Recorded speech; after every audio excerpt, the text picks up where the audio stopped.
وللوفاء عنوان، إذ للوفاء عنوان فعنوانه كيليان امبابي. الله يا امبابي، الله يا نجم الريال وفرنسا.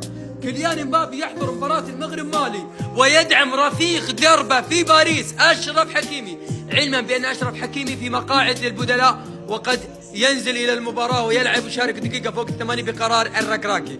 يا ساتر، امبابي لابس المغرب ورقم 2 وفي مراكش. الله عليك يا كليان، اليك الفول يعطني. لقطة كيليان امبابي في حضوره في ملعب مباراة المغرب ضد مالي في كأس الأمم الأفريقية. أيوة يا سيدي، امبابي حضر المباراة بتيشيرت المغرب. الشاشة أول ما جابت امبابي جابت بعدها على طول أشرف حكيمي، زي ما الصحافة نقلت من يومين ثلاثة إن كيليان امبابي حضر للمغرب من أجل أشرف حكيمي، جايب معاه ضيف كمان وهو والده. كل الصحف قالت لك إن كيليان امبابي بيحب تيشيرت المغرب، خصوصا اللي عليه رقم 2 بتاع أقرب صاحب ليه هو أشرف حكيمي. تفتكر وش كيليان امبابي هيبقى حلو على منتخبنا المغربي، وإن شاء الله هنكسب؟ اللي هيلعبها خرصة ومالي هتقلب الترابيزة. عموما تقدر تتفرج على الماتش من خلال اللينك اللي في البايو. ظهور كيليان امبابي في مدرجات ماتش المغرب ومالي دعما لمنتخب المغرب، منتخب المغرب اللي موجود فيه اشرف حكيمي عشان صح. في ماتش الجزائر يجيبوا زين الدين زيدان، وفي ماتش المغرب يجيبوا كيليان امبابي. طب ايه يا عم مرموش، ما تكلم صاحبك هالاند هاتولنا في ماتش انجول. ولا خلاص انا افتكرت احنا مش محتاجين حد يجي يصيطنا، احنا عندنا صلاح ذات نفسه، صلاح اسطوره ليفربول والدوري الانجليزي. الكلام طلع بجد، وكيليان امبابي حاضر في مباراة المغرب ومالي لمساندة اشرف حكيمي. طب الجزائر حضر لها زيدان، المغرب حضر لها كيليان امبابي، احنا مصر مين يحضر لنا؟ الكيليان بيرفع السلام وفرحة اشرف حكيمي والصحوبية الحلوة والسلكان في صورة واحدة بس. كيليان جايب ابوه واخوه يحضروا ماتش اشرف حكيمي، وبعد زيدان والكيليان باذن الله هالاند يحضر ماتش مصر وانجولا عشان نختم اللعبة كلها، وعشان هالاند بيحب صلاح ومرموش. يا ساتر يا الجنون،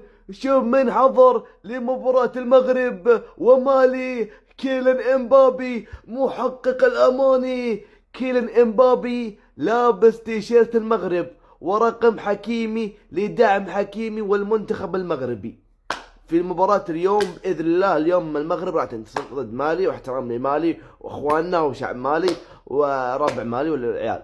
بس المغرب بإذن الله اليوم حكيمي ومستانس ومبابي فتح له يا امري لمباب. هلاك متابع اخوان صلى على النبي، لمباب هل هو وجه خير او وجه نحس للمنتخب المغربي؟ تفضل هاو الفيديو باش ما تقوليش فوتوشوب، هاو الفيديو ما تقوليش فوتوشوب.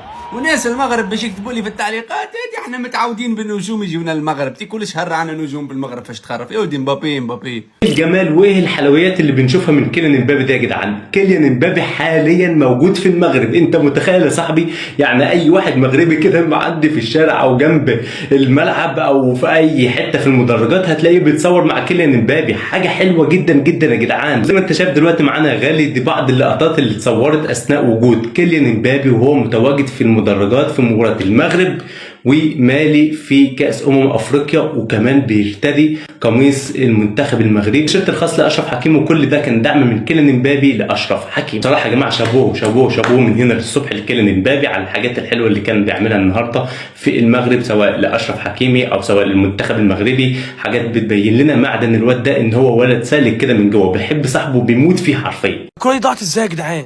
ابراهيم دياز بيعوضها وبيجيب بلانتي للمغرب وبيسجلها وبيجيب جول. سومي في المدرجات بيدعم ابراهيم دياز واشرف حكيمي. انزل زي ما انت بالطقم كده والعب مع المغرب على طول. هو اكبر بس ما شاء الله على ابراهيم دياز، هو المغرب كلها والله. دورت على هجوم المغرب، لو دورت على سيطره المغرب، لو دورت على قدم المغرب، اي حاجه قدامها يبقى ابراهيم دياز اكيد. بس انا مش قادر اصدق ان الكوره دي ضاعت ما دخلتش جول.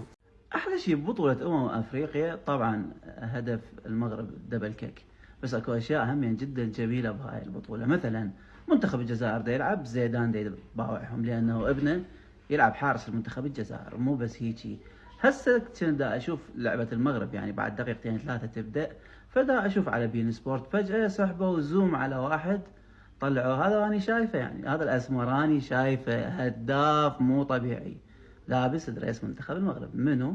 امبابي قاعد يشوف المنتخب المغربي ولابس الدريس مالتهم فقط لانه صديقه اشرف حكيمي وجاي يسانده. ايش قد حلو هيك تشوف بالملاعب العربيه تتواجد هيك شخصيات. تخيل امبابي موجود في ملعب البصره، شنو كان صار؟ على كل بالتوفيق للمنتخبات العربيه بهاي البطوله.